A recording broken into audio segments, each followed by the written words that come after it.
introduce you to some of the people really concerned. First, Councillor Lauder, Chairman of the Stepney Housing Committee, will tell you something of the problem of slum clearance.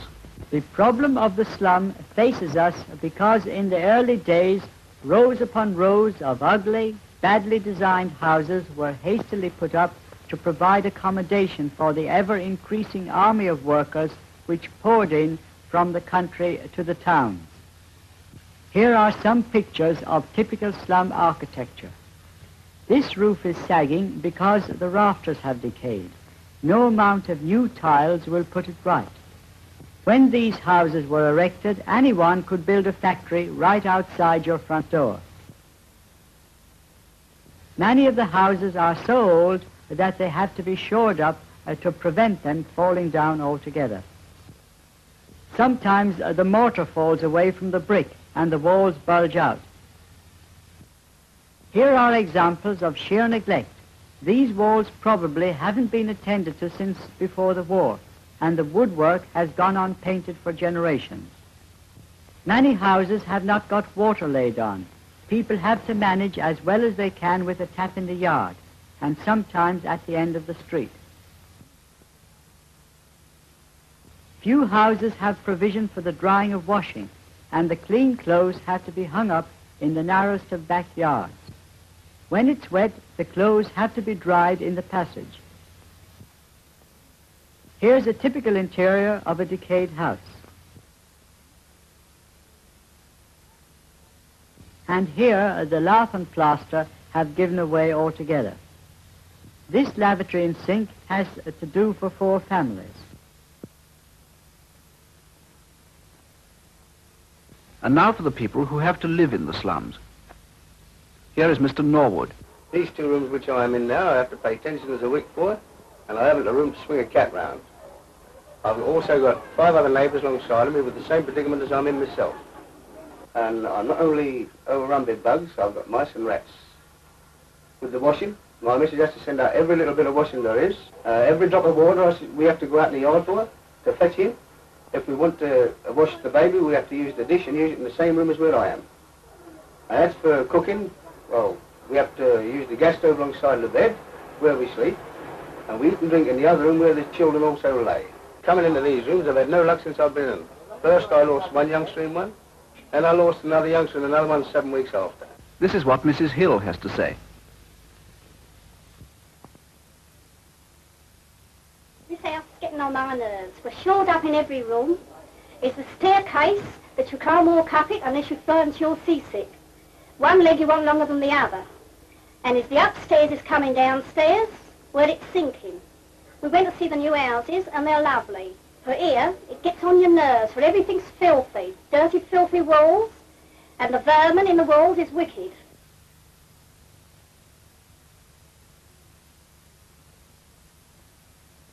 So I'll tell you, we're fed up. If anybody comes to see you, they say they feel bilious when they get down the stairs, because it's all crooked.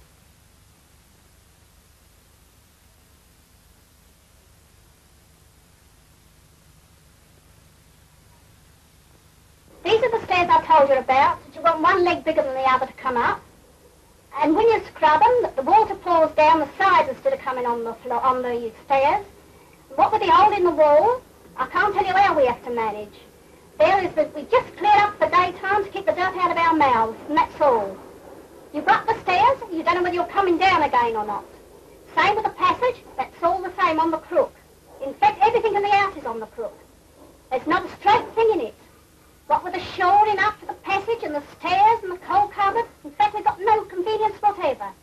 You'd see, you'll throw let the children up the stairs in case they fall down, and you'll frighten them go on the landing in case the landing comes down into the passage, so I can tell you how we are fixed. And here is Mrs. Graves. Well, I've been here for 24 years, and this last one has been a misery to me. My balls give way in the front room, so I take my bed down and put it in the back. I went to bed early. I had a baby very bad. In the morning, instead of getting up for the children for school, as being awake all night, I let the children lie as the baby went to sleep for the first time. So our little black dog kept running about. So I must have dozed off with the baby thinking it was a dog on my head, I looked up. Instead of that, it was a big rat. I screamed and ran out and left the baby. I had to put the dirt into my bath, fetch it through the kitchen window and out through the kitchen. We cannot get it out of the passage on account of the shoring up. We had no cupboard for food, not even to put a bit of bread in. We'd leave anything on the table for night time. We had the rats.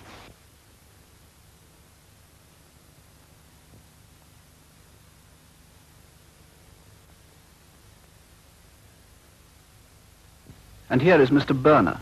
I reckon the conditions of living in these little slums is a bit hard for the wife, and besides myself and the children, bringing them up in one room. Whoa! Oh, whoa! Of course, a lot of people don't understand what it is living in one room. The cooking conditions is very hard, especially on the wife.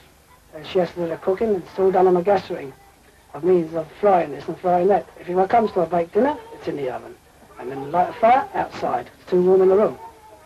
Of course, we can only buy enough food for the one day, as there's no conditions or anywhere to keep the food overnight. As you wouldn't do the food in, you've got to keep it. Being there's all the breath of the 5 of us in the one room, would turn it bad. The washing conditions, we have a little bit. That is in the backyard. It's not too great, but we get over that.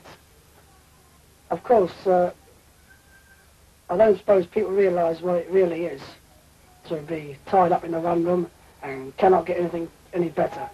We're only hoping that the council will liven their ideas up and get their minds made up to get the flats ready so that every working class man will have a hygienic flat to live in, where the cooking conditions is better, the living accommodation is better, sleeping accommodation is better, and what's more, we have a bath. The more enlightened public authorities have been applying themselves to the task of slum clearance with energy. Public authorities have now the power to pull down slums and put up in their place new and fine houses. But the ever-present problem which slows down the most energetic authority is where to put people while their hovels are being pulled down and new houses built for them. A great deal of thought from architects, engineers, and other experts has gone into the design of buildings for rehousing. Here is a model of a block of flats prepared by the British Steelwork Association and based on recommendations by the Council for the Research on Housing Construction. The building has a steel frame which takes the whole weight. The walls do not have to support the weight of the building or the roof. They are made of light standard units which are fitted into position after the framework has been put up. All the parts of the building are standard. They can be brought complete from the factory and put into position at once. Here's another steel frame building designed for the Quarry Hill estate at Leeds. The walls, floors and staircase treads are made of precast concrete slabs reinforced by steel. The walls and floors are made with an airspace to keep out noise. Each flat has a back-to-back range for coal or coke, a gas griller and a gas plug by every fireplace. This model won first prize in a competition organized by the cement industry. In this kind of construction, wooden molds are put up and concrete poured in. The concrete is reinforced by light steel rods or mats.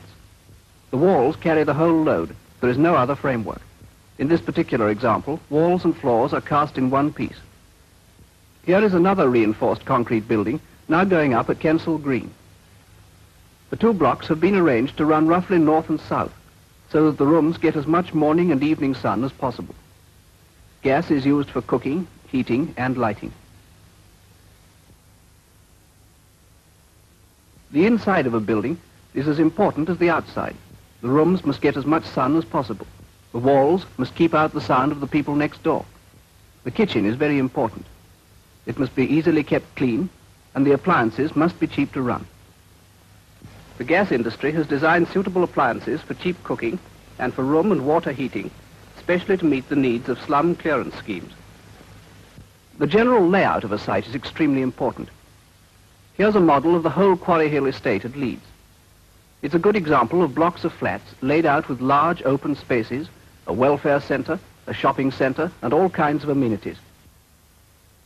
Where there is enough room, and where the price of land is not too high, it's possible to build cottage estates and give each house its own garden.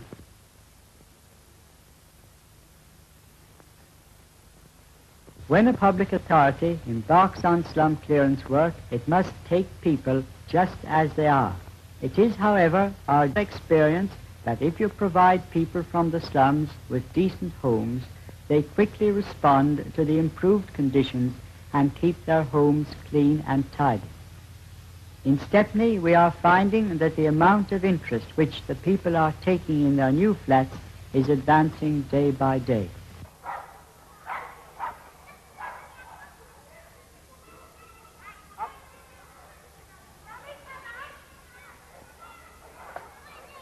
And now let's have a word with Mrs. Reddington. Well, I'm very pleased to know that I've got a nice little flat in Ring House now, away from Market Buildings, where there were 7 of us in 2 rooms. I had to do all my home cooking in the room that we slept and lived, all of us, 7 of us. Now I've got a nice little place of my own. 3 bedrooms, a lovely scullery, a living room and a bathroom. The bathroom, the best of all, what we wanted, away from Market Buildings. I could not do no washing there. I had to send it all out.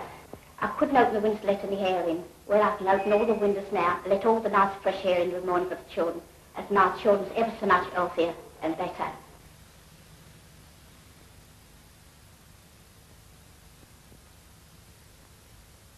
And now, Mrs. Atride. Well, I like the place very much. I've got 2 nice rooms, scullery and bathroom, a nice cupboard and a wardrobe, and a nice cooker, and a portable copper.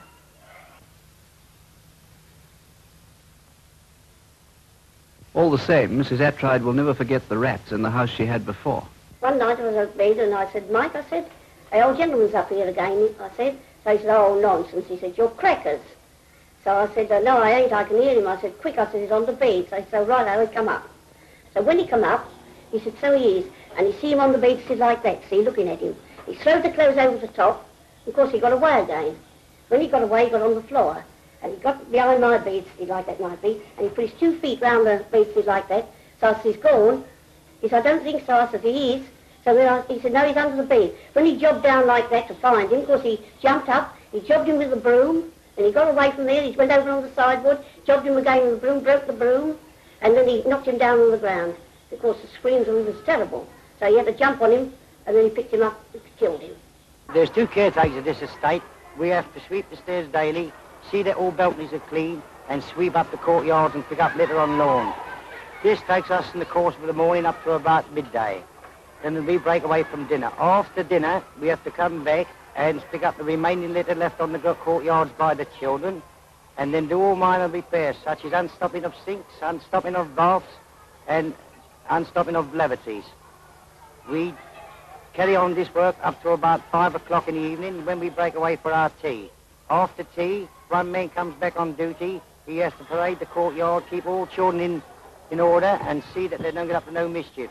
He has to carry on up to 12 o'clock at night when it becomes his duty then to walk round at midnight to see that no music or any noise has been making on the estate for the quietness of the tenants. Up to the present, only the fringe of the problem of the slums has been touched.